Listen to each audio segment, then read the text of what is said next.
Hi, and welcome to Pop Talks, Artificial Intelligence and Our Shifting Education. I'm Stuart Bird, and here with me are our two fabulous co-presenters. Hi, I'm Izzy. It's great to have you guys with us. Hi, I'm Thea. Thanks for joining us tonight. So everywhere you look, it seems that someone is now spouting something about AI. Much of it speculative, much of it scaremongering, much of it speaking in semi-muted tones as if to say it softly, it might not happen at all. Well, today's Pop Talk looks to illuminate AI in real practical terms, not just what it's capable of doing in the future, as if that's some distant possibility, but instead to talk about today's reality and how it's very likely to shape our lives in the next few years and beyond. We know that AI's deep learning means that driverless vehicles are a reality. We know ChatGPT can write your Macbeth essay in a bloodless moment. And we know that AI-generated images are now so deceptively, scarily good as deepfake stories suddenly sweep across socials in one slick second. Our Hollywood writers write to go on strike over lack of assurances and over job security in coming years. In the not too distant future, will driving instructors be a thing of the past? Will the education sector find it increasingly tricky to tempt trainee teachers? Which jobs are most likely at risk? If we know anything about artificial intelligence, it's surely that in areas such as data analysis and predictions, it will outperform humans almost every time. It's faster and much more accurate. But equally, there are areas where AI will never compete with the human capabilities, areas which require skills such as creativity, collaboration, and empathy. So should we be looking to ensure we foster and consolidate these skills in order to future-proof ourselves in the workplace for years to come and to prepare the next generation for the inevitable shifting job market? This Pop Talk brings together ideas and questions around schooling and education, around recruitment and the job marketplace, and together with healthcare. Yes, posing questions like, in the field of education, how is AI improving teaching and learning? Must assessments change due to advancements in AI? How do we teach young learners to optimise their potential in an AI-assisted world? What about my sister, who still has 5 or 7 years left in education? How will she be affected? In the field of recruitment, how will the process of headhunting, job searching and employment work? What jobs will be less in demand 5 years from now? How should we be upskilling ourselves from the near future? If I'm a 35-year-old risk analyst, what's the risk of me being made redundant 10 years from now? Of course, I'm not 35, I'm 17, and I'm hoping to study linguistics at uni. So what does the future job market look like for me? And in the healthcare sector, how can AI assist diagnosis? Will AI mean a widening gap between private and state healthcare? Will sophisticated, costly, time-consuming tests be moved out of the hospital and into your smartphones? To give real human perspectives on machine-led thinking, we have 3 incredible speakers. Samantha Benham-Hametz from Alzheimer's Research UK will shed a spotlight on the possibilities of AI in healthcare. Recruitment technology entrepreneur Adam Gordon from Poetry HR will tackle the rapidly changing landscape of recruitment and the probable job market. And Darren Coxon, a major thought leader in AI in education. He will address the now and the near future of teaching and learning. Now, once each of our brilliant speakers have presented, there'll be a brief Q&A session, so please do send us a question using the chat function on Teams. If you're streaming on YouTube, this chat stream won't work, so you need to join the Teams link in order to pose a question for our speakers. Yes, or you can pop us an email on communityclassroom@surbitonhigh.com. That's communityclassroom@surbitonhigh.com. But obviously, if you're watching on catch-up, then don't bother, as we won't be here. That's enough from us, and so let's hear from our specialist speakers. First up on Pop Talks is Samantha Benham-Hametz. She's an Executive Director of Policy and Communications at Alzheimer's Research UK. Sam leads on political strategy, communications and engagement at Alzheimer's Research UK, the UK's leading charity funding dementia research. Her role involves advocating for initiatives and resources that will bring us closer to a cure. There is huge optimism about the potential for AI methods and AI-based models to detect and diagnose, and she's very excited about what she deems to be a new era of personalised precision medicine. Sam will illuminate the big question of, can AI help us cure dementia? We're delighted to welcome her to Pop Talks. Hello Sam, thanks for joining us. Hi everyone, thank you so much for inviting me to join you this evening. So I'll kick off. So yeah, as Izzy has mentioned, my talk is described as "Can AI help us cure dementia?" But before we start, I wanted to introduce you to my granny Babs. This is her on the beach with us in Malaysia when I was a kid. And yes, for some reason, she's wearing a terry toweling robe. But really how I remember her was as a star baker, the original star baker. She used to bake an immense Nottingham gingerbread on a Wednesday, and all her children and grandchildren would descend to her house on a Sunday afternoon, and we would all devour this incredible cake. She was a formidable woman, but her life was cut short when she developed vascular dementia. I can only describe it as her sort of vanishing in front of our eyes, and she lost more and more of herself and lost recognition of who we, her family, were. It's now nearly 20 years since she died, and we still have no treatments that can tackle vascular dementia. And that's what brings me to Alzheimer's Research UK. We're the largest dementia research charity in the UK, and we're driven by a vision of a world free from the fear, harm, and heartbreak of dementia. Sadly, this is a growing problem, and nearly 1 million people in the UK have dementia, and only 2/3 of those have a formal diagnosis. Many people don't come forward because of the shame and stigma still surrounding this misunderstood condition. But it's becoming increasingly common. Age is the biggest risk factor, and we have an ageing population in the UK and around the world. So 1 in 2 of us will experience it in our lifetimes, either by developing it ourselves or through caring for a loved one, or sadly, in some cases, both. So what is dementia, you may be asking? You may have heard of it, but not really know much about it. It's a condition that affects our ability to remember, to think, and to make decisions.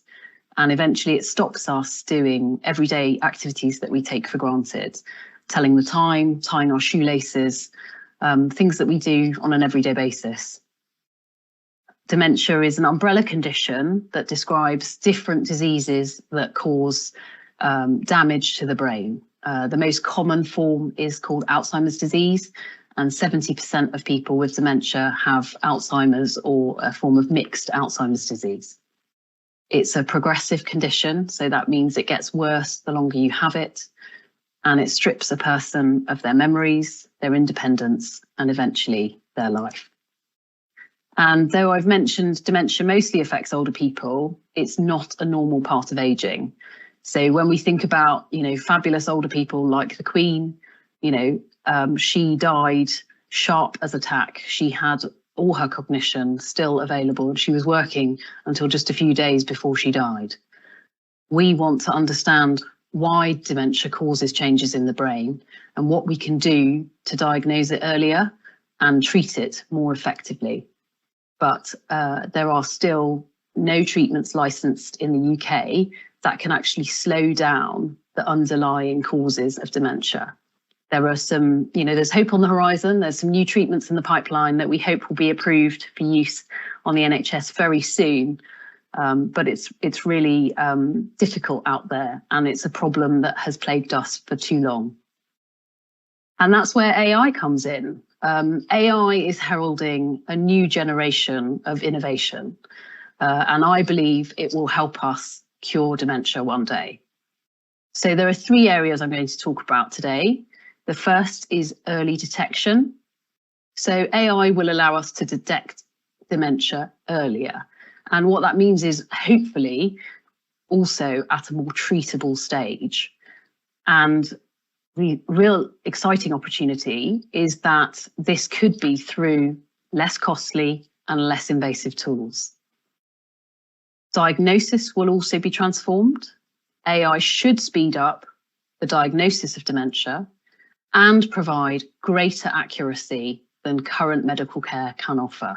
So many people, when they're diagnosed with dementia, they're just told they have dementia. They're not told which form of dementia they have.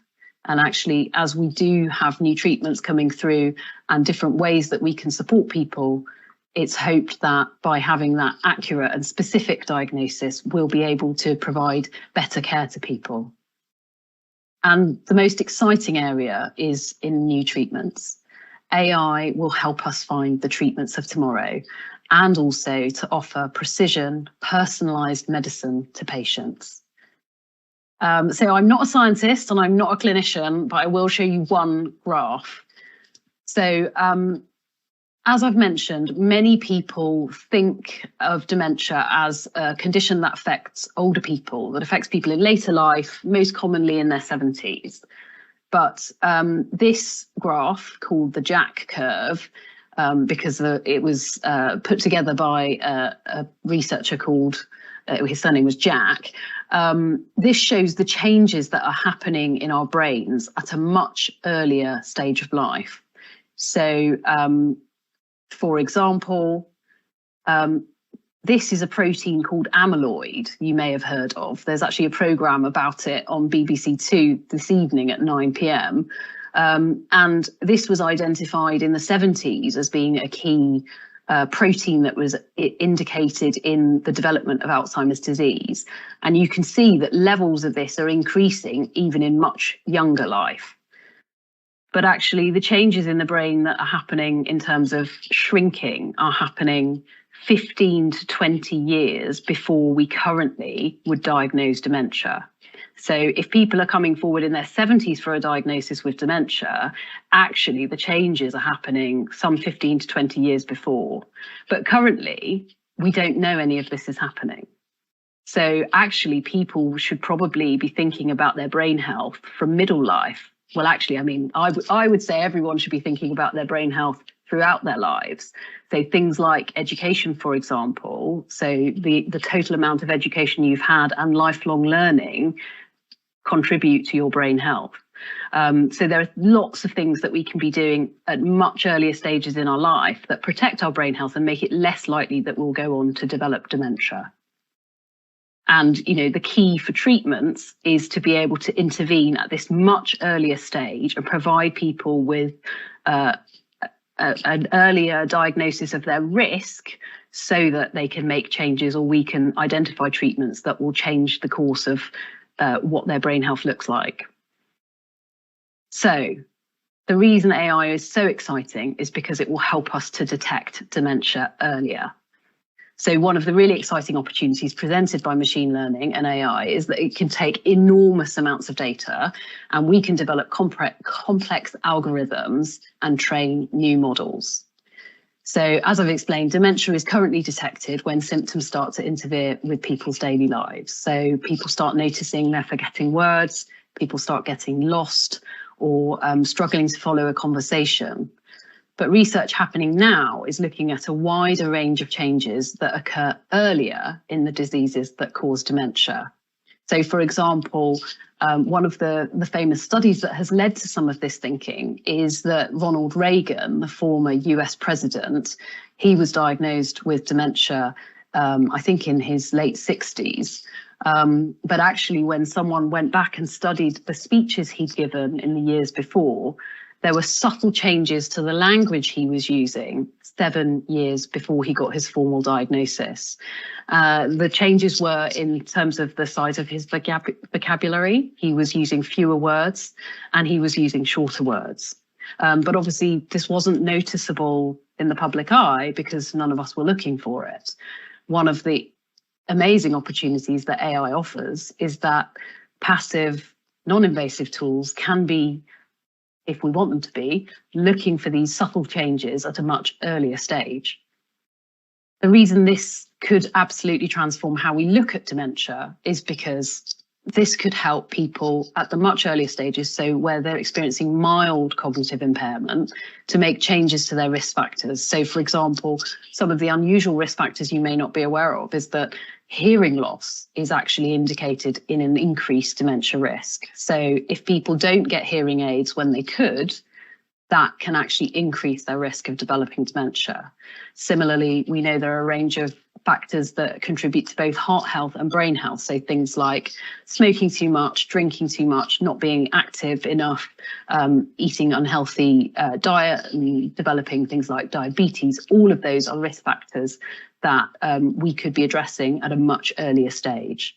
So if we're able to detect dementia earlier, we'll also be able to help patients access treatments sooner once they receive a diagnosis. So currently we detect dementia through cognitive pen and paper tests. So for example, if you were to go to your memory clinic for an assessment, they might ask you to spell the word world backwards. They might ask you who the Prime Minister is. They might make you remember a list of words. They might also make you draw a clock backwards, because this tests your spatial awareness. The other way, sorry for you squeamish guys out there, this is a lumbar puncture, so a needle being inserted into take out spinal fluid. And that's where you can find high levels of these toxic proteins if you're at risk of different forms of dementia. The other way of diagnosing dementia is through a PET scan or another kind of scan, so a CT scan or an MRI scan. And I don't know if you've ever had an MRI, but it's a fairly claustrophobic experience. You're essentially kept in a tube for a while some magnets whiz around your head. All of these, well, the lumbar puncture and the scanning technologies are costly and invasive. And so actually new AI models and digital tools are going to help us potentially move to a smartphone as a medical detection device. And, you know, most of you will have a smartphone in your hand now, or on your desk, or in your pocket. And if you've got an iPhone, it's measuring the symmetry of how you walk every day. And that's one of the indicators of how your brain is functioning, for example. So these digital tools will allow us to look for early signs of dementia. There are now a number of digital tools that can passively monitor these subtle changes in our body. For example, the amount of sleep we're getting, disruptions and disturbances in our sleep, and as I've mentioned, how we're walking. But a number of these tests also look at changes in speech and language. So the kind of variety of our vocabulary, social interactions, how much social contact we're having, alongside memory and thinking skills. So, for example, some of these tests monitor how fast you're typing, for example. And, you know, the opportunity that AI presents is in being able to collect a huge volume of data and then be able to identify patterns against databases of people who have a confirmed diagnosis. And, you know, essentially, if you're using your smartphone or your Fitbit or Apple Watch, or, you know, other brands are available, essentially you're able to collect that data and be more informed about your own health. The other area that AI will transform is around the diagnosis of dementia and other forms of neurological conditions. So on the left here is a brain scan of a normal brain. This is what most of our brains look like. And on the right-hand side, this is a brain affected by Alzheimer's disease. And what the blue and black areas show are areas where there's no longer activity. So an area of the brain called the hippocampus is most commonly affected, and it shrinks in people with Alzheimer's disease. And AI is going to help us identify these patterns on scans faster and more effectively. So a US study last year found that a deep learning model could diagnose Alzheimer's with 90% accuracy. So they looked at scans from 10,000 people, and the algorithm identified patterns in the scans that even expert neurologists couldn't detect. And it matched them to patients that they had the known outcomes of on their database. So all of this has huge implications for how we'll diagnose dementia in the future, because if we can identify changes in the brain at an earlier stage, we can also offer treatments that will slow progression and avoid more damage.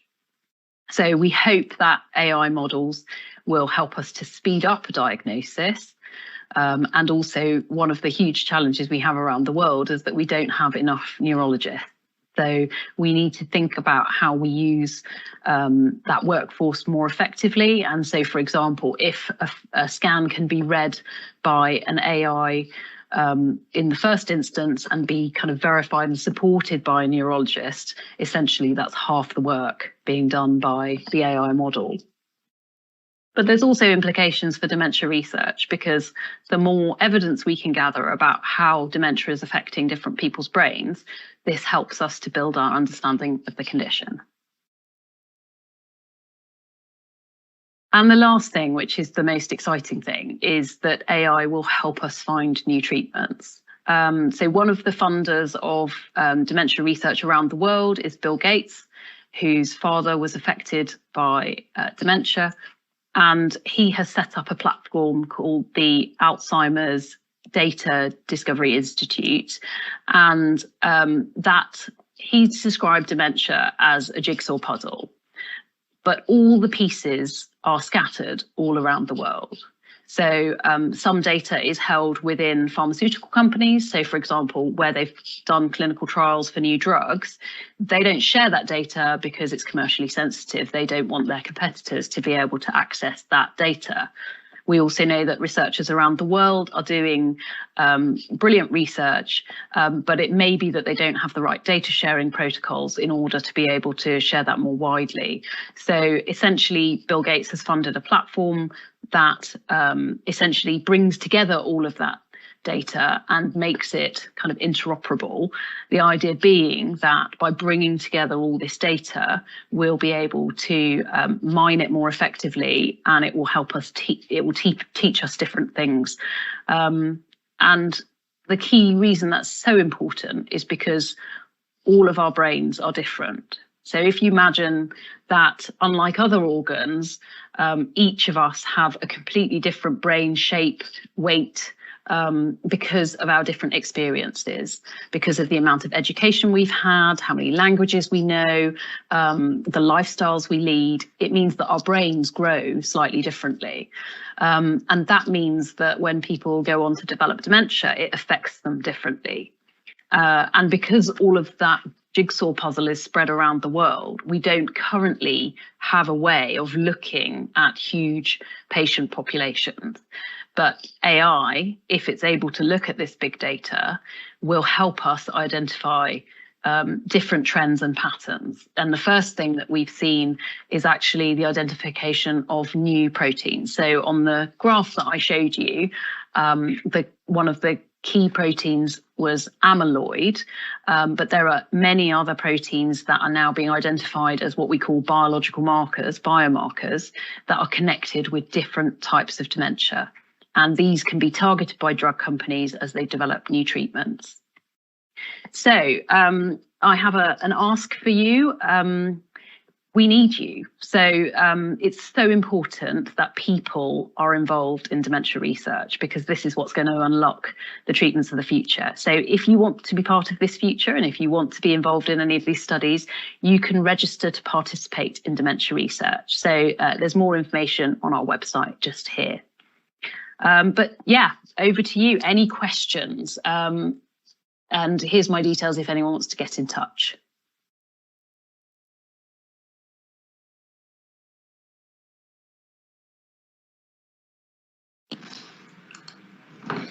Brilliant, thank you, Sam. Now we'll have a few minutes to answer questions raised by Sam's illuminating talk. So make sure to use the Teams chat function and we'll see how many you can answer over the next 5 minutes. I find that so interesting how our everyday phone use, say how we start to type slower or make typos or mistakes, can really help show the deterioration of our cognitive function. Yes, it's incredible. I can see we've already had a question come in as Sam was speaking from Lauren. She asks, if we can use technology to help diagnose dementia, what happens next? What are the likelihood that these treatments are available, and how will we move on from there? Yeah, so it's a really exciting time in dementia research. So last year we had some clinical trial results for a drug called lecanemab. This is a targeted treatment that removes that protein amyloid from the brains. So in the clinical trial data, it's most effective when it's given at the earliest stages of Alzheimer's disease.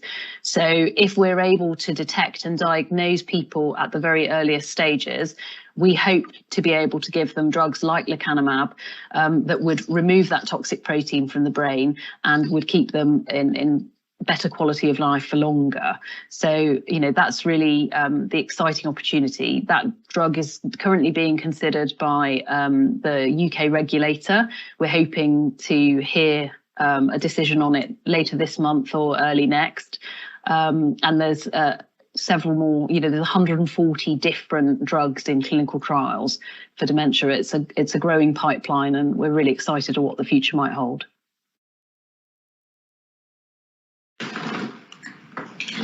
We have another. Do you have a prediction of the time span for this process of diagnosis?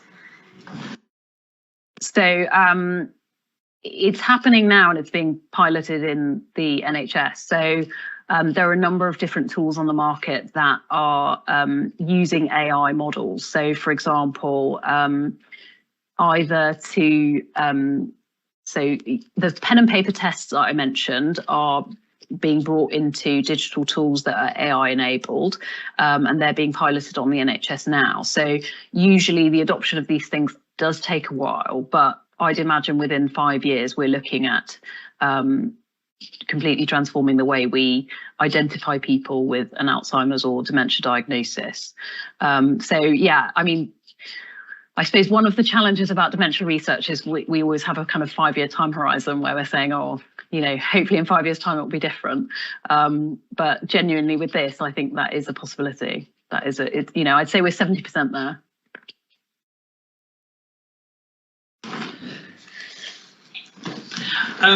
Yes, Sam. Olivia asked, is this going to make a difference, do you think, between like NHS healthcare and private healthcare? Are we going to see, is this likely to make a widening in the gap or bring it closer together, or what do you foresee? So I suppose I should start by saying that dementia is a condition that does affect a lot of people, and essentially people's socioeconomic background also plays a huge role because of the way in which socioeconomic disadvantage layers over someone's life. So, for example, my dad left school age 16, and so he would have had less formal education than me. I left university at 22. So, just on that metric, I would have a lower dementia risk than my dad. And, he spent the first 6 months of his life in a drawer. He didn't have a very wealthy upbringing. And so I think what we see is that people who are from lower socioeconomic groups tend to have multiple disadvantages throughout their lives, and that layering means they're more likely to experience poor cardiovascular health and then poor dementia outcomes. So actually, we hope that by being able to intervene at middle life or an earlier stage, that we can shine a spotlight on some of the risk factors that are within people's control. We're also actively lobbying government to take a different approach to public health and a more preventative approach. But yeah, the NHS is in a really difficult position. We know that waiting times for a dementia diagnosis range between 6 months and 2 years currently. So many people who can afford to get a diagnosis privately are doing that. It's a challenge in terms of our NHS, and one that will only continue to grow. We're keen to see innovative ways of diagnosing, and that's why the opportunity of a smartphone as a medical device is so exciting, because it actually shifts the control from something you have to go to your GP and get a referral to a memory clinic. It involves a lot of effort from the individual, whereas actually if it's something you could get a notification on your phone that told you that you were a higher risk and also prompted you with a different range of resources that might help you reduce your risk, it feels like we'd be putting the control back in the hands of people. So yeah, there's a lot of opportunity, but there are still a number of challenges. Brilliant. Thank you so much, Sam. That's all we've got time for there. Thanks very much for a brilliant talk. Adam, if I could ask you to cue your deck and move on. Thanks very much to Sam. Our next Pop Talk speaker is Adam Gordon. Adam is a recruitment technology entrepreneur who has been building companies since 2009. He sold his first company, Social Media Search, to London-based Norman Broadbent plc in 2014, and the next to New York-based iSIMS in 2022. Adam will speak on AI's impact on recruitment 2024 and beyond. Adam says artificial intelligence is creating more opportunities than ever for employers to enhance their productivity. And as a result of this, we are meeting the most dynamic phase in the history of recruitment and careers. Welcome, Darren.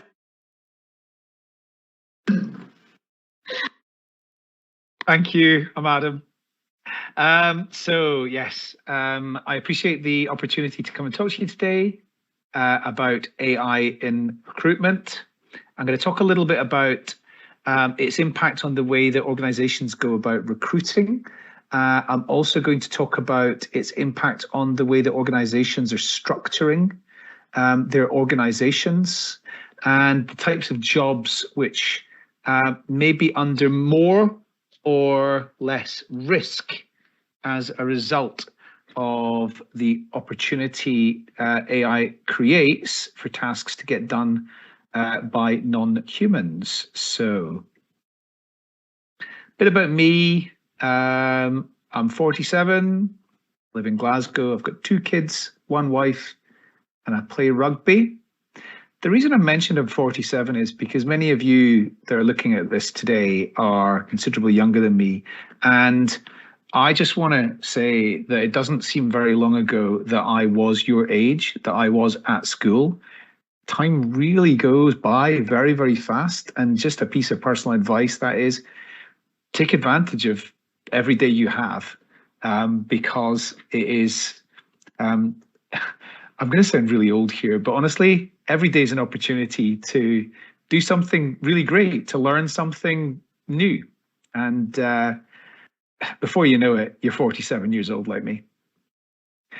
I went to school in Edinburgh, I went to school in Glasgow, and I went to university at Strathclyde. And I studied politics and history, which taught me critical thinking.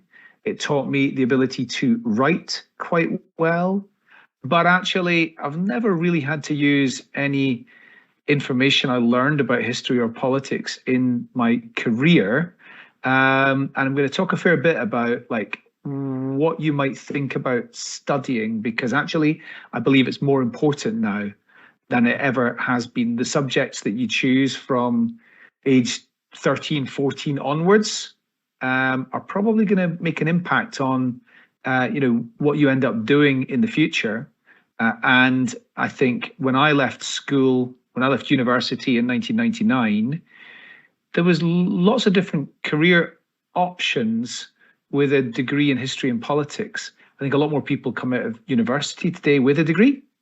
And I think that progressively we're going to be moving towards a world where jobs are more specialist than they ever have been. So I spent the first 10 years of my career working for other companies.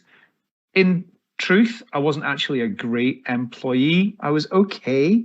But I really thrived a lot more once I started building my own organizations. At school, I got into trouble for being disruptive. And now actually I get a lot of praise for being disruptive. So it's funny the way things change.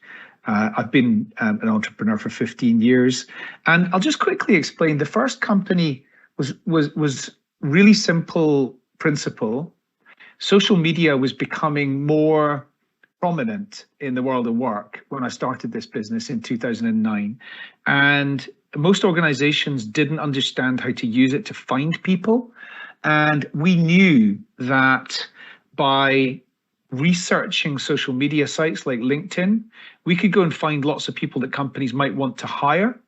And that would save them quite a lot in recruitment agency fees, And so we went about providing an alternative service to recruitment agency offerings at a lower cost, but only doing the research bit. So selling our time for researching the internet. And that was very successful. We had some really great customers like Mondelez, the Cadbury's company, and Thermo Fisher Scientific, one of the world's biggest life sciences businesses. But I knew that technology was the future within recruitment. And I also knew that recruitment is effectively a sales and marketing discipline. I'm going to talk a little bit more about what recruitment really means and some of the tactics that you need to know about for the future.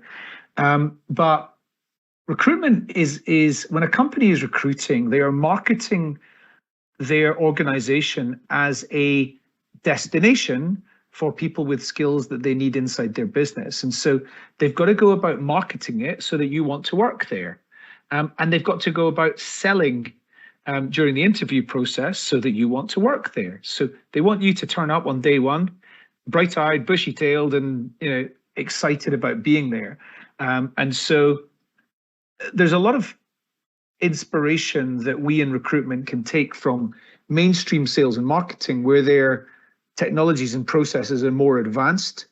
And so with Candidate ID, that was really a copy of a business called Marketo, which was a sales and marketing product. And we created a version of that product for recruiting. The new business, Poetry, I'm doing exactly the same format. There is a type of technology in sales and marketing called sales enablement technology. And I realized about a year ago that we really needed something similar in recruitment. And so we're building a version of a technology product, which is called HighSpot, but contextualized for recruitment. And I think there's no end of inspiration that we can take in recruitment from sales and marketing. So that's a trend which I'm hoping is going to continue to be successful. So in terms of the topic that I'm talking about, how is artificial intelligence transforming the world of jobs and recruitment? Well, there's never been a period of more dynamism in jobs and in recruitment. And I've never seen as much change in the 25 years that I've been in this space. So we've already talked a bit about AI. I really appreciated what Sam was talking about. It's a really important subject. It refers to machines or computer systems that can perform tasks that typically require human intelligence. There's a lot of different applications for this, but some of the main tasks include learning, problem solving, and decision making. And I'll talk more specifically about tasks which AI is taking over in recruitment and in jobs which up until now, I think, have been very stable and great career choices. So it's shaping the job market in very exciting ways. And I'm going to aim to be really balanced here around what are some of the jobs that maybe there's going to be less of in the future, and what are some of the jobs that are going to be in higher demand, or the skills that are going to be in higher demand. And I'll say right now, the job of a recruiter, as it has been, there's going to be a lot less people doing this job because there's a lot of manual aspects to this job. There's around 70 different processes or workflows that a recruiter 5 years ago was manually intervening on to make that piece of recruitment happen, from the point somebody resigns from a job through to the point that somebody new is sitting in that seat doing that job. Many of them already are absolutely automated. And I'll talk about some of those, but I really believe that a company that has 50 recruiters in 2020 probably has 40 recruiters today. They might have 5 other people doing more operational things and like recruitment marketing related things and things like that. And I believe another 2 or 3 years from now, that 40 people that are filling jobs, that's going to be more like 20. There's going to be a lot less people actually filling jobs as things become much more automated. Amazon has already proven you don't need human recruiters to get somebody into a job, and they've got a completely recruiterless system for some of the jobs that they hire for, especially in warehousing in Germany and in other places as well. I could apply for a job in a warehouse in Amazon. I could start on day one and not have actually spoken to anybody by the time I start in that job. So.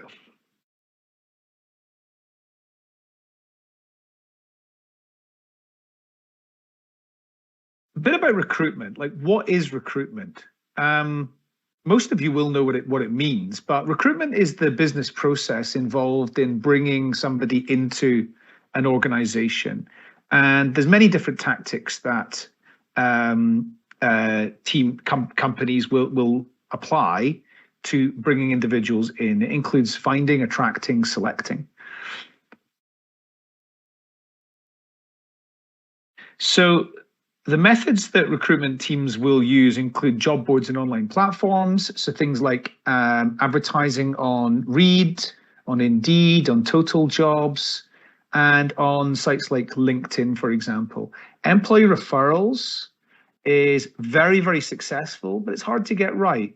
That happens when I'm hiring a procurement executive, and I'll go to my internal procurement team and say, right, £5,000 bonus for anybody who knows somebody who applies for this job, and you refer them, and they come and work in our organization.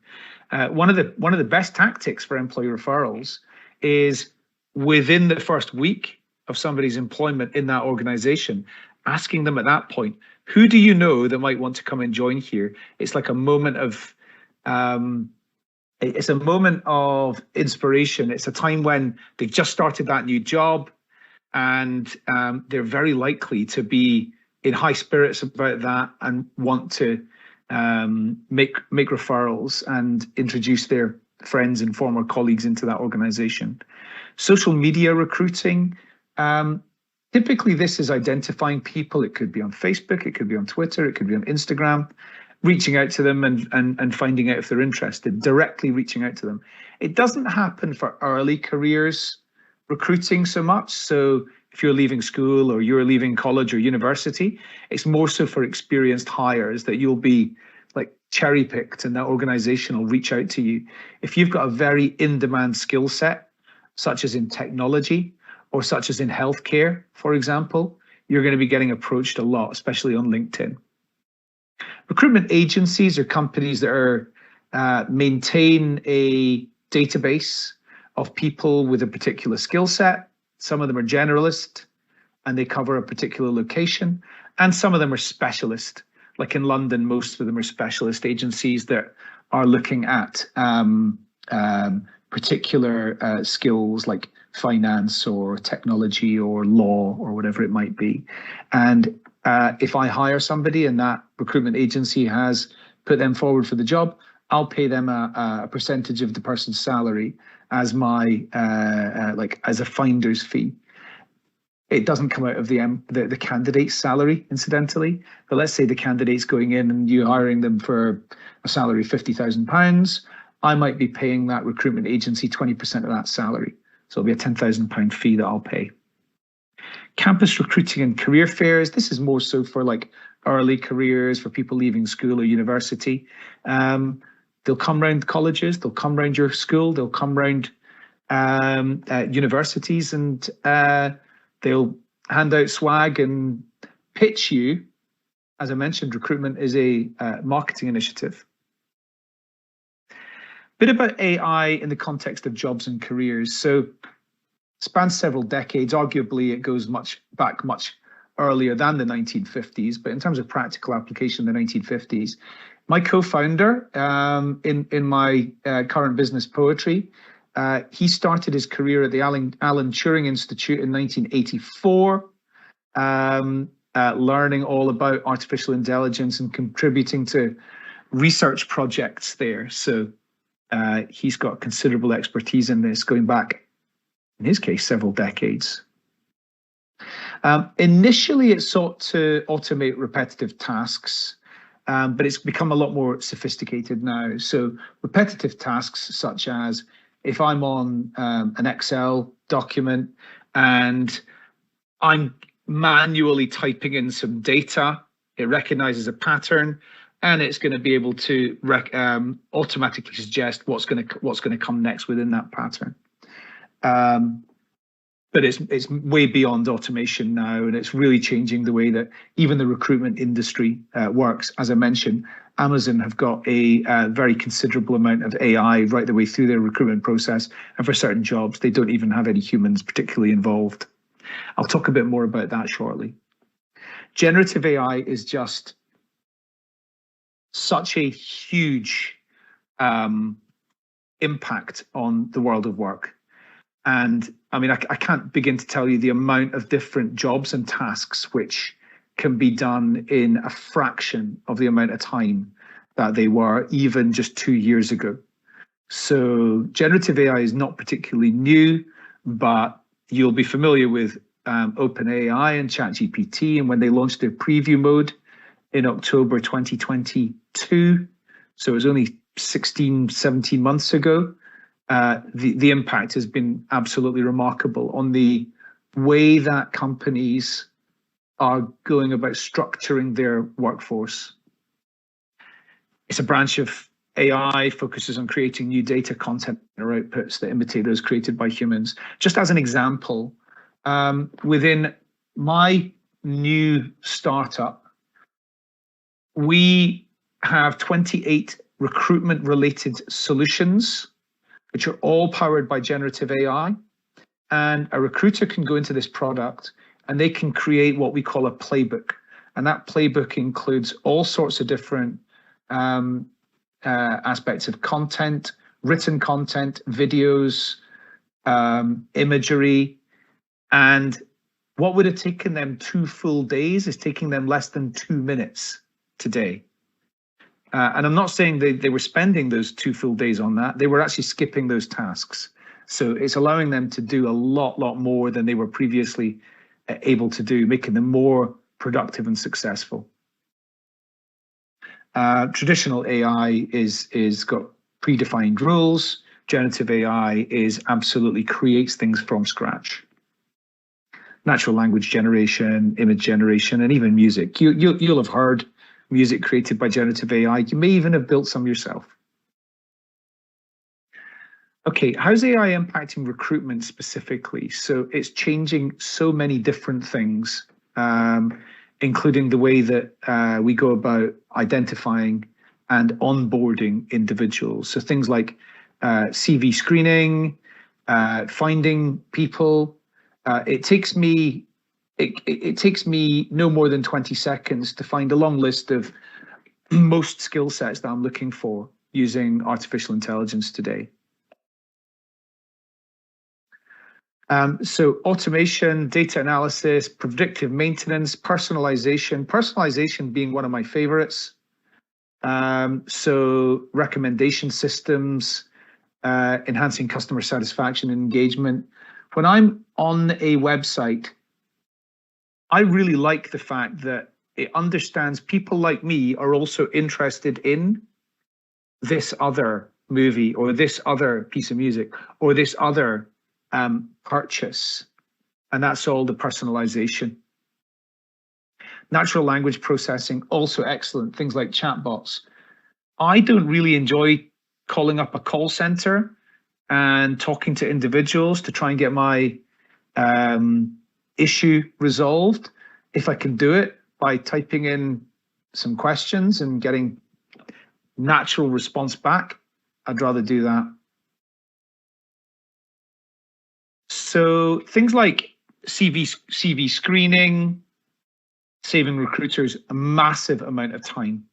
Chatbots interacting with candidates to answer frequently asked questions around where would I be working, what's the salary I'd get, what's the benefits, what are the tasks that I'll be doing in this particular job, things like that. The sorts of things, the frequently asked questions that you don't really need to talk to a human for. Predictive analytics are helping to identify top candidates based on data. Now, this is people who worked for this organization have thrived in your organization doing this particular task. People who did this job or had this job title previously are thriving inside your organization. And so to be able to achieve this, companies have had to collect vast amounts of data around their talent pipelines, and their internal HR and like performance. So people who underperform, what was the characteristics of their background? Well, that's probably indicator that you shouldn't be looking to hire people like that in the future, and you should be looking to hire people like this. The industries that have been most impacted by artificial intelligence. So, I mean, the tech industry, of course, is one where there is a never-ending amount of innovation. Up until maybe 2 years ago, maybe even only a year ago, the job of a software engineer, software developer, was one of the most in-demand skill sets. And actually, it's becoming less in demand as generative AI can be used to write code. So you still need to understand software engineering, but you can get my co-founder, for example, he can write code in a fraction of the time that he used to be able to.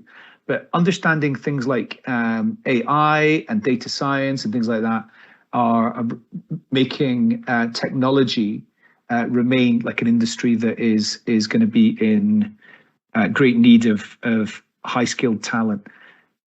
Healthcare. We heard from Sam earlier on just some of the aspects of how AI has been transforming healthcare, and of course retail. The truth is, and this is sad, but I don't really go into shop anymore. My wife doesn't particularly go into shops anymore. We're doing things online. It's just faster and more effective, and we're getting what we need without buying all those other things at the point of sale when you're at the till in the queue. Right. This is important. Some of the industries and jobs that are at higher risk because the tasks involved can be more easily automated.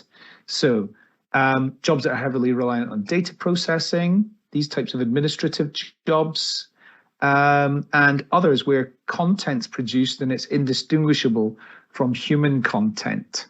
Now, this is not, you might read that and think, this seems like it's kind of lower paid jobs. It's absolutely not. Both white collar jobs, which is a description of the types of jobs which are for people that work in offices, really. A lot of these jobs, which are traditionally associated with people like better paid jobs, but a lot of them are increasingly more vulnerable. So things like administrative assistants, there's a lot of jobs that like this that don't exist anymore.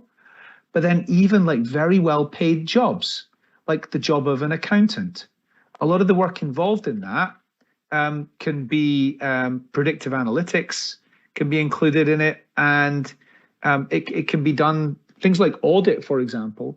And I do wonder where, I spent 3 years working at PwC, the accountancy firm. Most of the people that a firm like that employs as its trainees are coming in and doing audit. And I just can't see a reason why in a few years' time, the job of an auditor is actually a human job. So you wonder where the future leaders for an organization like that is if they don't actually need so many people coming in those like school leaver and graduate jobs. I mean, a customer service representative, I'm just not entirely sure what the future for things like call centers is going to be. If a company wants to really stand out, then it should maybe double down on the human touch. But most organizations are not doing that, of course, because you can provide service through chatbots and other artificial intelligence applications better than you can through outsourcing to contact centers. But it isn't just those white collar jobs. There are many blue collar jobs which are at risk as well. So things like manufacturing workers, you've got robots that are, I talk about Amazon again. I mean, their huge sites are very, very heavily robot driven. So things like, manufacturing jobs, warehouse jobs, and delivery drivers as autonomous vehicles become better. I just wonder about the 3 million truck drivers who work in the United States, who are doing often like 500 miles of straight motorway, the coming out of one city and going into one city might be a bit more difficult, but 500 miles of straight motorway, an autonomous vehicle is going to be able to do that. Industries and jobs at less risk. Those jobs which require more human creativity, emotional intelligence, and interpersonal skills. Some creative fields like marketing and entertainment. I mean, I'm certainly not going to be watching anything on Netflix or listening to anything on Spotify, which isn't a human. I'm not going to be going to a concert that isn't a human, or watching a play at the theatre that isn't a human. So I do believe creative jobs have got a lot of future opportunity. And then, yeah, those jobs that involve a lot of complex problem solving and things like that. If you look at the McKinsey, if you Google the McKinsey jobs at risk AI, put that into Google, you're going to find a lot of great information in there about which of the jobs that are going to be the most resilient for the future. Things like nursing and social care and these types of jobs, these are going to be very, very resilient for the future. Just a bit more about what employers are doing around artificial intelligence in the recruitment process. Chatbots, identifying top candidates, and then predictive analytics to make better decisions. Future workforce trends. I think one of the most important things is I believe that companies are going to be hiring less people in terms of full-time permanent workforce. They're going to have smaller fixed payroll, and they're going to be outsourcing specialist tasks a lot more. So they're going to be looking to save money. They're going to be looking to bring in expert help for specific tasks. They're going to look to be more flexible, and they're going to look to save management time on dealing with things that they don't really need to. That is not the company's like core strategy. And the reason for this is because so many current like white collar head office jobs are not going to need to exist anymore. So becoming a real deep specialist is something that's going to be of great value to you. A couple of tips for the future for you. If somebody had told me this when I was like 14, I'd have sighed because I wasn't really great at science and technology and engineering, but that's quite ironic since I run a technology business now. But these are the subjects that are absolutely vital. And I think the practical applications of these now are probably a lot more exciting and tangible than they were when I was young. Critical thinking. So studying something like history and politics, there is a benefit in doing that because it does teach you critical thinking. Adaptability is so vital. I've had to, you know, in the 25 years that I've been working, I've had to adapt many times to learn new things. If I'd told myself 20 years ago that I'd be running technology companies in the future, I'd find that quite hard to believe, but I've had to continue to learn, and you will all have to do that, probably even faster than I've had to. I want you to do this. I want you to go on to ChatGPT and check out your options. I just want to very quickly show you what my son did. I asked him a couple of weeks ago, what do you see yourself doing in the future? He's 9 years old. And he said that he likes space. He'd like to do something to do with space.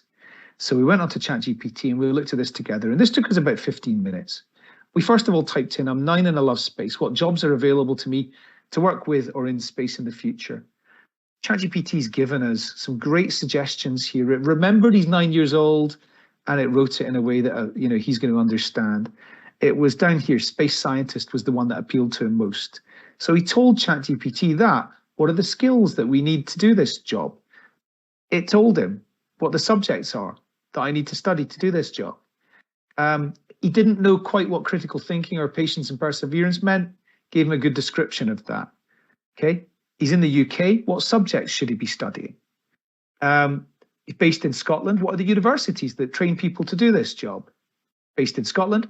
What are the employers that are in Scotland who hire people like this, specifically focused in on NASA. Where does NASA hire people to do these jobs, right? So this is 15 minutes, and he really understands now what that might be all about, and he understands it better than I could have explained to him, because I wouldn't have known. So my conclusion is, as hopefully you've heard from me, AI is really transforming the way that companies recruit. It is creating lots of new career opportunities. There's certain jobs, and I'm just going to say it, the jobs that maybe your parents do, some of them, they're not going to be as many opportunities to do those jobs in 20 years, and you do need to be thinking about that today. But by understanding the trends, you're putting yourself into a great position. And so I hope that's been interesting. I think I've gone over, so I'm really sorry about that. Timekeeping wasn't brilliant. But if we do have any time for questions, great. If we don't have any time for questions, then find me on LinkedIn and send me questions there. Okay.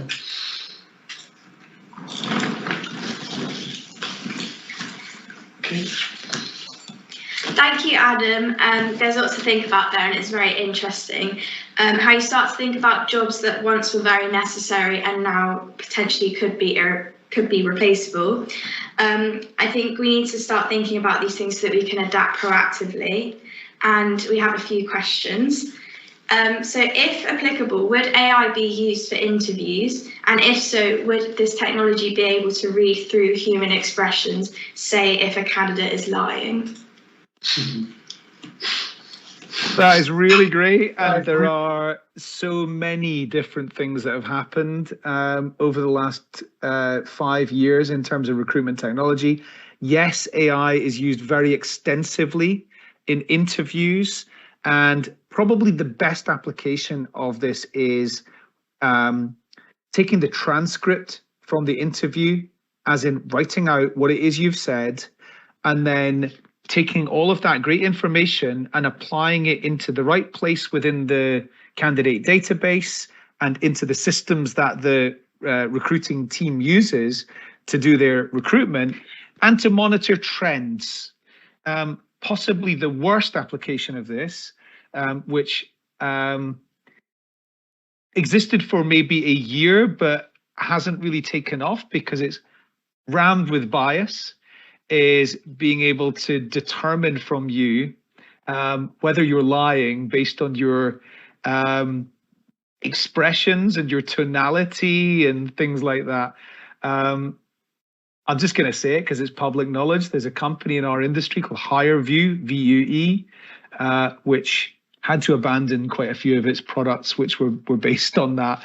They launched them with great excitement, and there was all sorts of companies and money going, hundreds of millions of dollars going into this. And the recruiting world absolutely rejected it, specifically because of the bias aspect. So, for example, I may do things in a different way from the typical because I'm neurodiverse, but that type of product might pick up that I'm lying or I'm something or whatever. So yeah, there's a few ethical considerations in there. Thank you.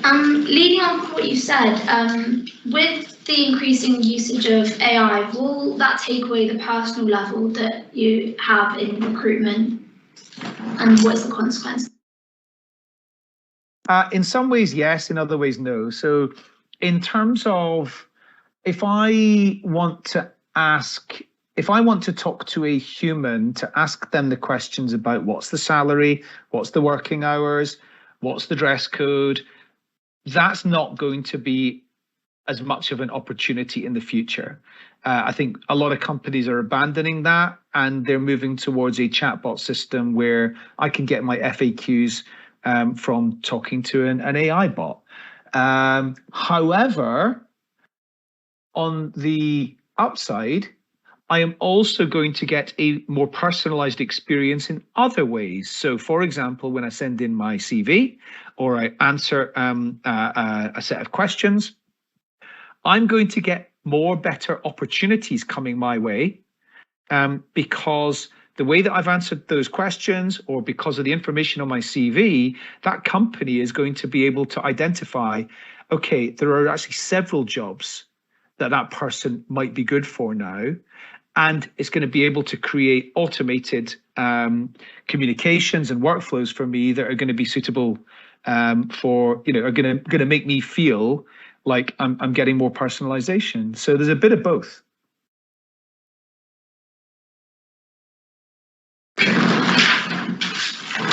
Great, thanks for that, Adam. We're going to move on to Darren shortly, and I'll ask him to queue up his deck. But I think what was interesting there, Adam, is that instead of referring to yourself again and again as a recruiter, you constantly refer to yourself as a technology company. And I wonder if that's something where we might all be going in future. It doesn't matter which sector we're in, we're increasingly having to be more tech savvy, in which case I'm doomed. But anyway, that's a rhetorical question we'll leave out there for you. But thanks very much to Adam. Our third and final Pop Talk speaker today is Darren Coxon. Darren is the founder of Coxon AI, a consultancy specialising in integrating AI into schools and colleges. Following 25 years as an educator, Darren has more recently been at the forefront of educational technology for many years, including leading the first state sixth form in the UK to move to an iPad 1-to-1 model. He is now a major thought leader on AI in education. Darren will address where we are in AI education and where we are heading. And as he sees it, AI's huge potential to shift our education system to a more positive ground. Hello, Darren. Welcome to Pop Talks. Good evening. Good evening. It's nice to see you all. Just before I share my presentation, I'm going to actually answer one of the questions that was just asked of Adam. The EU AI Act will actually forbid emotion recognition, AI emotion recognition for recruiting and education. So we're quite safe. We're not going to have AI, looking at our expressions and judging us all the time. So at the moment, it's actually worth looking at what is going to be banned when the EU AI Act comes into force. So that's just a bit of context for you. So, okay, let me just present so what I'm going to do then for the next 20 minutes or so, talk about where we are in education, where we're heading, and kind of what you need to know.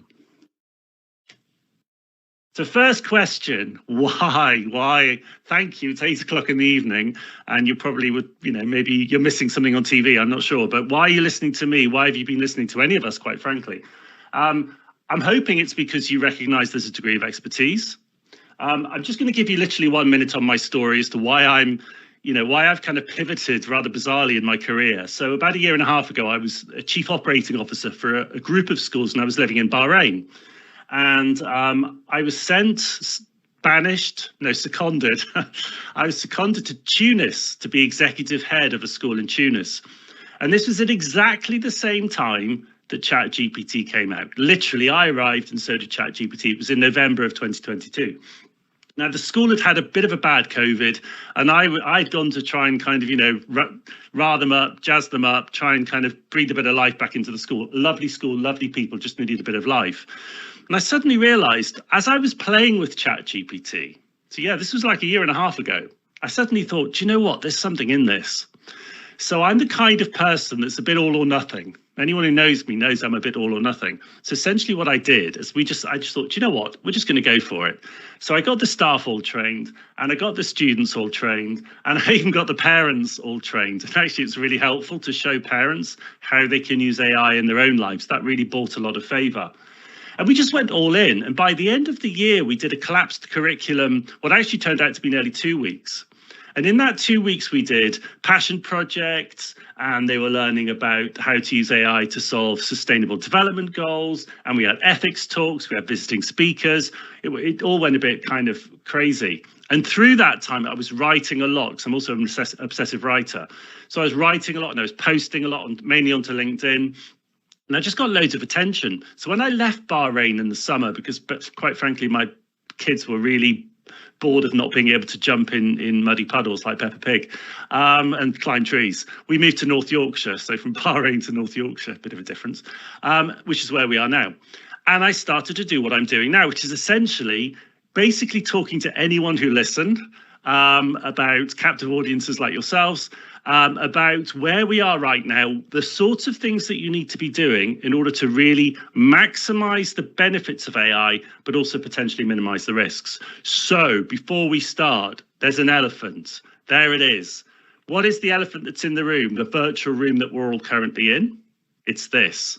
Most grown-ups, so you, if you're grown up, and me and others like ourselves, most of the grown-ups that I speak to are kind of falling into one of three emojis. Not all, most of the grown-ups. Okay, they're either totally freaked out by it. I don't know what to do with it. It's just this strange thing that's arrived and I literally have no idea. Or they're kind of, you know, the raised eye emoji, really? That's sort of maybe the eye roll, could be the eye roll or the raised eyebrow, one of the two. A little bit cynical, maybe a bit suspicious. They're thinking, you know what, not really sure about this generative AI, not sure whether it's such a good thing. You know, I think, you know, AI may end up destroying us in the future. Do we really want that to happen? So there's a degree of cynicism and there's a degree of suspicion, understandable. Or probably the major camp right now, and by grown-ups, I also mean teachers, educators, is a kind of bit of a blank face, like, I've never tried it, don't really know what it's about. ChatGPT, I've heard of it, I've never even bothered trying. Or maybe they've tried the free version of once and they thought, well, it's not very good, so they've just pushed it to one side. That's the majority of the adults that I speak to. Students, okay, and I wonder whether you recognize any of these emojis, okay, one of generally three different types of reaction. They're either like, what am I going to do? I'm never going to have a job. I don't know what's going to happen in the world. And adults, come on, tell me what's going to happen. Good luck there. But there is a bit of that. There's a bit of like that sort of grimaced emoji where we're just not quite sure, or the students aren't quite sure what's going to happen. So they're a bit nervous. Or the middle one is my 17-year-old daughter. Okay, so I have a 17-year-old daughter. She's doing her A-levels. She's just in the first year of her A-levels. She just finds it actually, which is actually quite funny because I spend my whole day talking about AI. She actually finds it quite boring. So she says to me, look, she's reading English. She's brilliant at English. I mean, absolutely brilliant at English. And she says, look, I kind of know what I'm doing. I don't need AI because I've got my teachers and I've got my books and I love Shakespeare and I kind of understand it and I don't really need it. So there is a bit of that going on. Or the third emoji are the students who are kind of gleefully rubbing their hands together already because they're basically thinking, well, my teachers don't know I'm using it and I'm using it to write my essays with. And as long as that continues, then happy days. So there are these different emotions going on. OK, now I'm kind of being a little bit lighthearted, but there is some serious point to all of this, which I'll come on to in a sec. But what you might be quite surprised to hear, now I'm going to temper this in a moment because OpenAI have just made an announcement and I'm thinking actually AI's just got really good about an hour ago. I'm not kidding you. OpenAI about 1.5 hours ago made an announcement and I'm thinking actually it's getting better. But broadly speaking, the AI that we've had to date, honestly, it's not that good. Yes, it's doing amazing things in scientific research, extraordinary things. You know, we just heard from Sam with Alzheimer's research, extraordinary things. MIT are doing some amazing work mapping the human genome. I mean, really groundbreaking stuff. But the kind of consumer-facing AI that we have, aka ChatGPT, actually is bad at more than it's good at. Okay, right now, I would say that in my general day-to-day life, 20% of what I do, AI is good at, 80% is just really bad at, so I don't even bother. But if I hit the 20% right, it can really accelerate my productivity. And I actually invert the Pareto principle, the 80-20 rule. And I say that 20%, if I hit it right, gives me 80% productivity gains, genuinely does. So, but actually, broadly speaking, it's really not that good. And this guy here, so anyone who's under the age of 50, you'll have no idea who this is. Anyone who's over 50, you'll think, I recognise that man. You'll be getting all nostalgic right now. So that's Sir Clive Sinclair. Now, Sir Clive Sinclair in 1982 released that computer that he's holding in his hands, and it's called the ZX Spectrum. And I never had one. And, I've been regretting it every day of my life. So my neighbour had one, and I used to go around to his house every evening to kind of have a play on it. Now, the reason I'm showing you this is because at the time, 1982, we thought it was the bee's knees. It was the business. It was amazing. We could play games in colour. In colour. It wasn't just Pong. We had colour games. It was incredible. It would take, you'd load the cassette and you'd go to school and come back and the game would be ready. I mean, it was really slow, but we thought it was amazing. Had these spongy keys, no mice, they didn't exist. It was 1984 that we got the mouse, and it was actually Apple that invented it or released it to the public. So at the time, we used to have to put your fingers on about 10 different keys at once to get any of the functions working. We thought it was brilliant. We look back now, really realize it really wasn't very good. That is kind of where we are with AI right now. We're kind of at the Sinclair ZX Spectrum stage of AI, although as of an hour and a half ago, we may have just leapt to the Atari stage again. Anyone under the age of 50 will have no idea what I'm talking about. But we are definitely at the very, very early stages of AI. So anyone right now who says, oh, it's not very good, is it really? And it doesn't do very much. And ChatGPT, literally just stop talking, because you just don't know what's coming ahead. I really strongly recommend just go onto YouTube after this, put in the OpenAI Spring Update into YouTube, watch the 20-minute presentation, and you'll see what I mean. We've just made a really, really big leap. But even the CEO of OpenAI himself was on record last week at Stanford University when the presenter said, ChatGPT is amazing. Sam Altman's response was, it's not really. He said, these are his exact words, ChatGPT is embarrassing at best. It's the dumbest model any of you will ever see. And clearly he knew, because they were just about to release the latest version of ChatGPT, he knew what he was talking about. It was the dumbest model, and now it's already been superseded. And then we've got this guy, Yuval Noah Harari, fascinating man. And he gave a talk a year ago now. It was April, actually, of last year, the Frontiers Festival.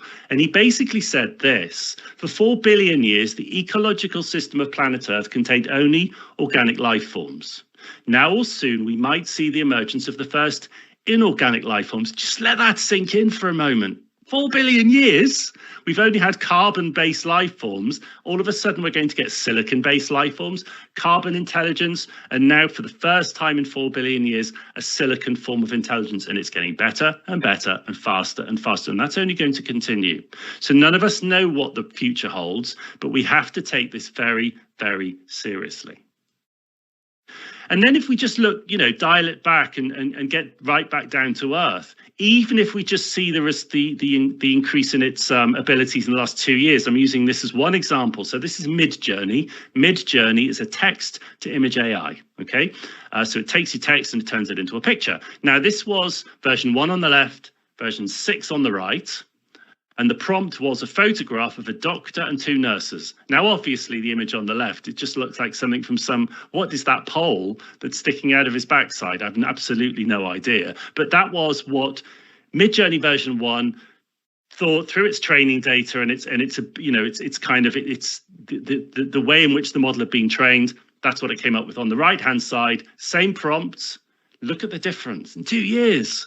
Now, the quality's amazing. 2 things stand out. Number one, what's going on with this stethoscope? It's the weirdest stethoscope in the world. It's like a heart-to-heart stethoscope. It's got nothing for his ears. So we can tell it's an AI-generated image because it's kind of got the stethoscope wrong. But then if you look at the fact that not only are the 2 women behind the man, but they're even blurred. So it's like they're so unimportant that we put them behind. Now, we know AI is not being sexist, okay? It's trained on photographs. And clearly, when it's been trained on millions of photographs of doctors and nurses, there's been a sense of a spatial relationship between the 2. I'm not saying it's a bad or a good thing. Well, obviously, bias is bad. I'm just saying it's a thing that we need to be mindful of. The AI scientists, the computer scientists, they're doing a lot of work in the background to address some of these concerns. But the fact remains is we do have bias. These are the sorts of things that you need to be talking to your students and your children about, which I'll come on to in a moment. And then we've got this. So then we've got, there we go, this. If I can play it, there we are. Now, my guess is you won't be hearing any noise, any sound.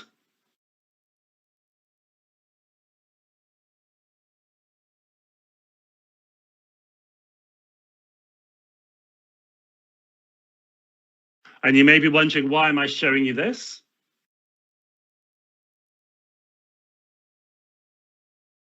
Why am I showing you a strange man with a woolly space helmet on?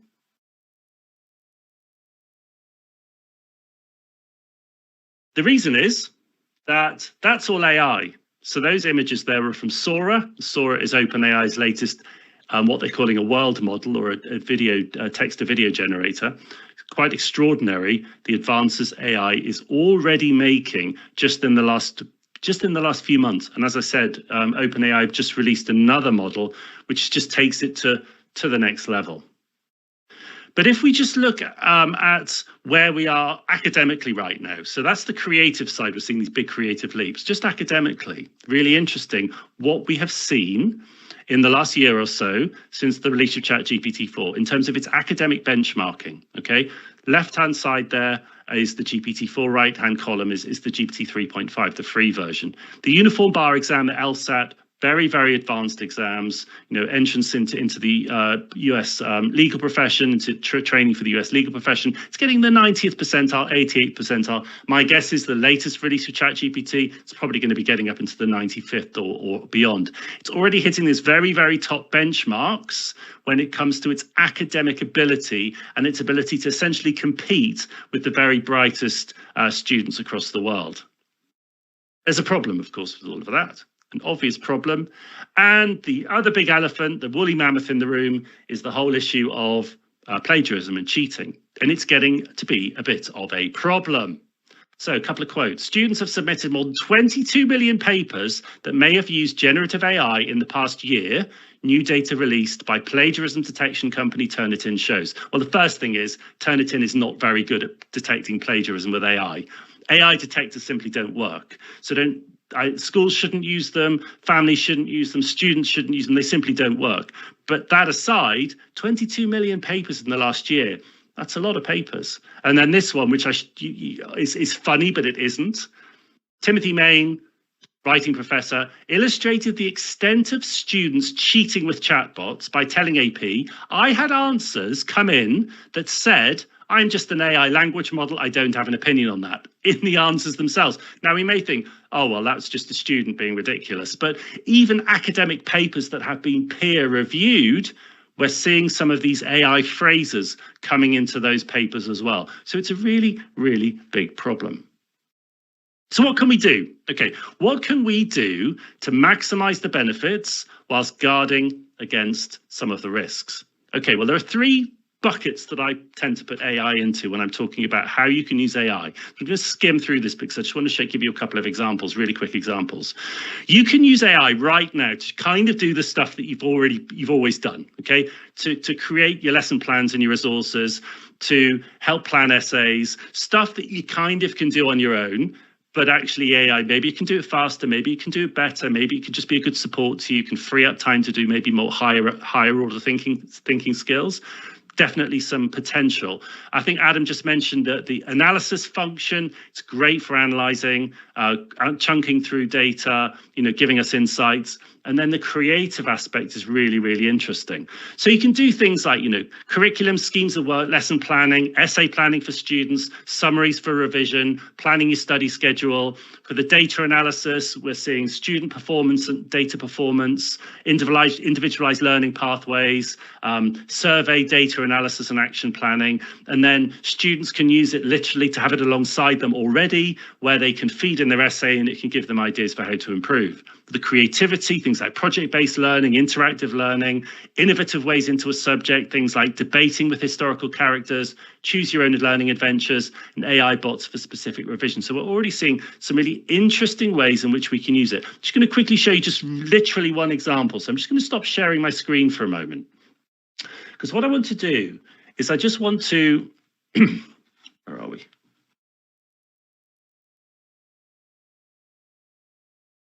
I've lost you. Where have you gone?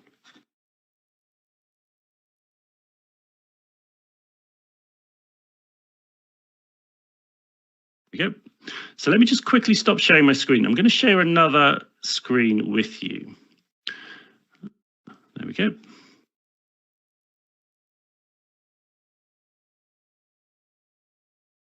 Okay, so I'm just going to show you this one. Hopefully you'll be able to see my screen. I've got Claude in front of Someone please shout if you can't see Claude. Claude.ai. I prefer Claude to ChatGPT. I just think it's a better AI. I think it's more sophisticated, it's more creative. And all I'm going to just show you is just this one idea. So what I've done is I've set up a prompt to have an interactive walking tour of a moment in a novel. That's it. So you choose a moment in a novel and you enter as the student, and you can actually have discussions with the characters. So you're an interactive walking tour guide leading a student on a thrilling journey through a text or historical moment of their choice. So you start off, you greet them, you ask their name, and so on and so forth. So I'm just going to set that one off. And let's just see. I'm not going to do the whole thing, obviously. So I'm just going to say, okay, my name is Darren.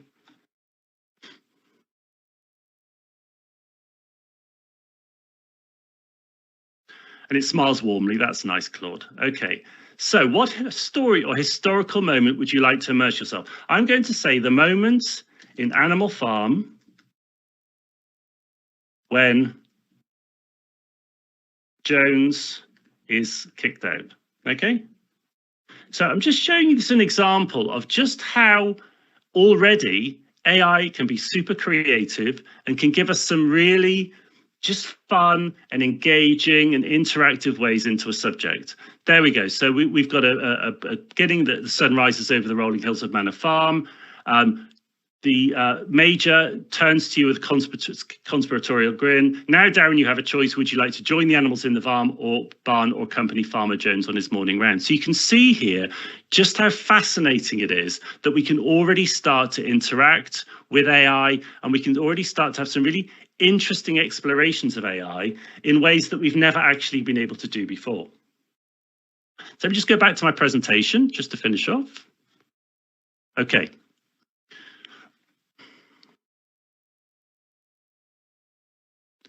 So just for the last 2 minutes, how are we going to mitigate some of the risks? It's all very well, it's very creative, and we can have fun, we can go on walking tours of Animal Farm, but how are we going to mitigate some of the risks? And these are things, I think, where we have to join up home and school. So 3 things we need to be focusing on here. Number 1, every school needs to have an AI policy. There needs to be a response when literally the leadership teams of schools should be sitting down and saying, what could be the worst that could happen? What literally, is that basically strategic planning? What could be absolutely the worst thing that could go wrong here? And then what are we going to do about it? So they must have a policy. Every single school needs to be doing AI literacy. Okay, you need to be teaching students what it is, how it works, how to guard against the risks, how to protect themselves. These are really, really important things. And then finally, the tools and the training.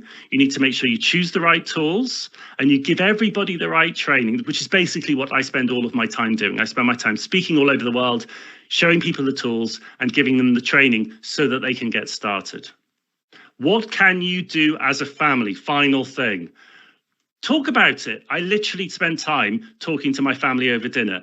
What have you been doing at school? Have you been using AI? Are you using AI? How might you think using AI? Maybe you're using AI in your work and maybe you can share it with your family. Talk about it, get it in the open. Use it. Pi's great, pi.ai. Use Pi, you can have a conversation with it, and you'll find that the new version of ChatGPT that's just about to release is actually going to blow Pi out of the water, because the new voice function of ChatGPT is absolutely extraordinary. But I'll leave you to find that one out when you have a play with it. Create mini research projects. I'm often sending my 8-year-old off to find out about the solar system or quantum mechanics. Crazy, he's 8 years old, but he loves it. He goes off and uses Perplexity and he uses Pi and ChatGPT, and he just learns stuff independently. Make sure you explore its limits in terms of what it can and what it also can't do, but also be aware of the risks. And I'm a little bit nervous about my AI. I'm not sure about it. I'm hearing a few kind of worrying things, but parents need to be aware of my AI, which is the AI inside of Snapchat. Final thing, and then I'll stop.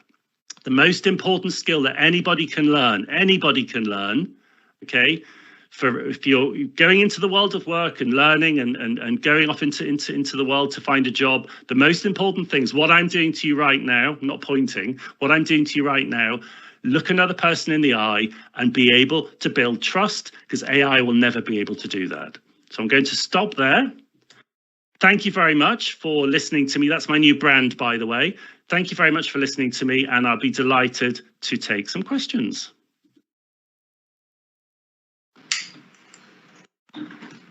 And yeah. Thank you very much, Dan. It looks like classroom teaching might get a bit more exciting.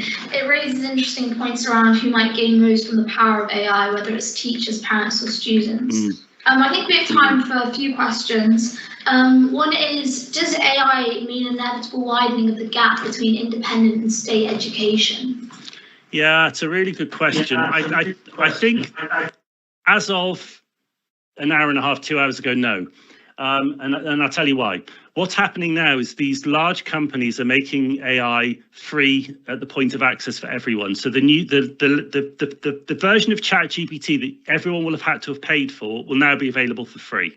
Okay, so ChatGPT 4 is going to be available for free for everyone.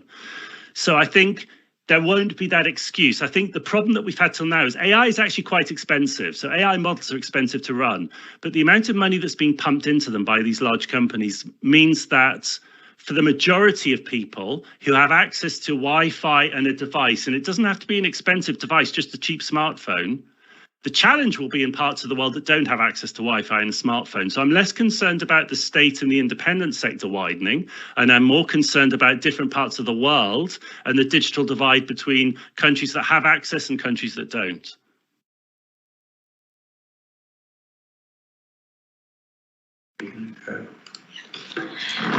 We have another one. If you were in government, what changes to education would you choose to prepare young children for the future? How long have you got?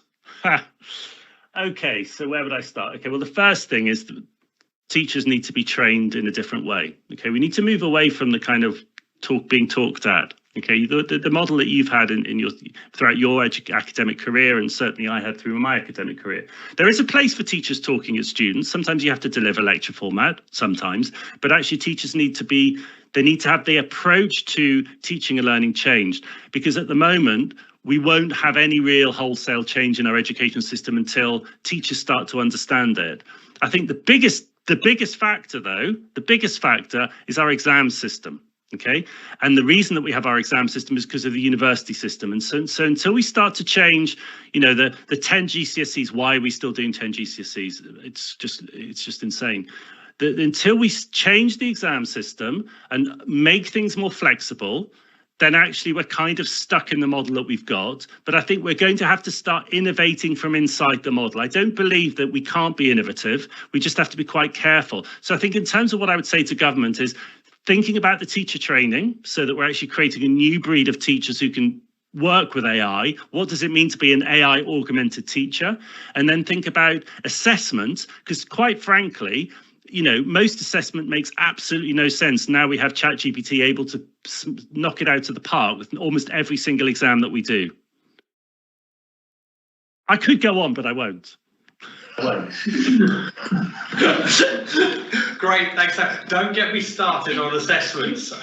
We could even go into will assessments have to change? Will we have to remove coursework? Well, of course, if ChatGPT and stuff can write it for us, however are we going to prove its original work? But we won't go down that route. Okay. That brings us just about to our end, doesn't it? We're just going to wrap up, guys. Yeah. Thank you, Dan. Well, through education, recruitment, and healthcare, I think we've all got a clearer indication of the power of AI and an understanding of where it's presently at work every day. And it seems that there's no limit to its potential for the future. The key seems to be what is our ability, or perhaps our willingness to adopt it, to use it for our own benefit in the workplace. It appears that if you find answers that are already out there, then why not harness the power of AI and save yourself a lot of time and effort? But equally, there are some areas where AI will never even come close to the matching of our innate skills, especially with collaboration, creativity, and empathy. Here at Surbiton High, we are working a great deal on understanding and nurturing human intelligences, putting a clear emphasis on their value, and then being able to foster these skills so that we can take those forward into the workplace for years to come. Yeah, we cannot know exactly what's in store for young learners in year 3 who have another 10 years of education, let alone in 30, 40 years when they're only going to be midway through their careers.